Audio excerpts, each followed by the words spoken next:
Devenir documentariste, ben en fait, j'ai fait l'université en journalisme, puis quand je suis allée à l'école, je pensais que j'allais faire du journalisme écrit. Je te regarde, Hugo, je trouve que je me sens mieux comme ça. Je pensais que j'allais faire du journalisme écrit, puis finalement, il y a une caméra qui m'est tombée dans les mains, puis j'ai commencé à... En fait, je suis partie une première fois aux États-Unis faire un documentaire sur la politique américaine, puis ça n'a juste jamais arrêté, puis l'écrit, j'adore ça encore, mais c'est vraiment la caméra. C'est le contact avec les gens que ça crée.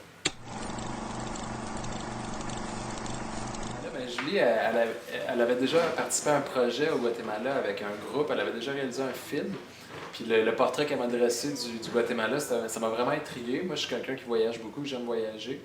Mais ce qui m'attire beaucoup, c'est l'humain, la culture. Puis à travers ses images, à travers son premier voyage, à travers ses premières impressions, j'ai découvert que le Guatemala, ce serait un pays qui pourrait m'attirer. Évidemment, il y avait une question de sécurité qui me plaisait moins, parce que le Guatemala, selon l'ONU, fait partie des 5 pays les plus dangereux au monde au niveau des meurtres par habitant. Donc ça, c'est quand même une question qui est un peu troublante. C'est quelque chose qui fait toujours peur à l'avance, parce que même sur le site du gouvernement canadien, ils disent « Ne prenez jamais les transports en commun. Il y a souvent des attaques à la grenade dans les autobus. » Ils disent ça sur le site du gouvernement, tu sais, c'est quand même stressant. Mais en allant là, on se rend compte que au jour le jour, la violence n'est pas nécessairement présente. La majorité de la violence se déroule dans la capitale, puis ailleurs dans le pays, c'est un pays merveilleux avec des gens vraiment généreux. Fait que je suis vraiment content d'avoir été découvrir ce pays-là. Ben, le Guatemala, en fait, moi, j'avais jamais été en Amérique centrale avant de me rendre au Guatemala pour tourner le premier film. En fait, on m'a simplement dit, j'ai fait un appel de candidature, on m'a choisi pour aller tourner ce film-là là-bas. Mais j'ai été complètement sous le charme. Tu sais, j'avais déjà entendu parler du Costa Rica, que c'était beaucoup la nature qui était mise de l'avant, alors que le Guatemala, c'est beaucoup la culture, les gens, en fait. C'est ça qui constitue le pays, finalement. Oui, la beauté des volcans, mais c'est la vie traditionnelle. En fait, j'ai tout de suite eu un coup de cœur, puis c'est pour ça on est retourné, finalement. Ben aussi, on avait beaucoup de belles images la première fois, donc on s'est dit, pourquoi pas aller en chercher davantage.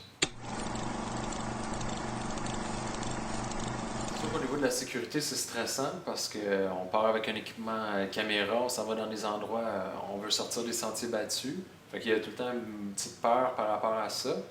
Puis au niveau, au niveau technique, tu sais, comme par exemple quand on est allé au Mirador, mais là, il fallait prévoir 6 jours dans la jungle avec aucune électricité, aucune façon de faire des backups, si on parle d'un point de vue plus technique. Donc, techniquement, ça posait un problème. On apportait notre équipement dans des 40 degrés Celsius à 90% d'humidité. On ne savait pas comment ça allait réagir, mais finalement, ça a bien été. Puis on avait aussi des contraintes comme quand on allait au sommet d'un volcan, mais ça aurait pu qu'on se ramasse complètement dans les nuages, puis qu'on n'ait aucune vue, puis que le volcan ne soit pas en activité. Donc on a été quand même super chanceux. Puis ça a été, au-delà des obstacles, finalement, ça a enrichi notre film, puis on est vraiment content du résultat. Je pense qu'en documentaire, ça va bien quand même pour les femmes au Québec. Là, je pense qu'ils ont leur place. On voit beaucoup de femmes documentaristes prendre leur place. On peut justement penser à Marie-Geneviève Chabot cette année qui a gagné le Jutra du meilleur documentaire. Il y a beaucoup de beaux exemples. Anaïs Vermont-Lavalette, il y a une couple d'années qui maintenant est plus dans la fiction. Je pense que c'est dans la fiction en fait qu'il y a plus de difficultés en ce moment. En documentaire, je pense c'est ça. Contrairement aux années 70 où c'était les hommes qui étaient là à l'ONF, qui prenaient beaucoup de place, je pense que maintenant on est très présente.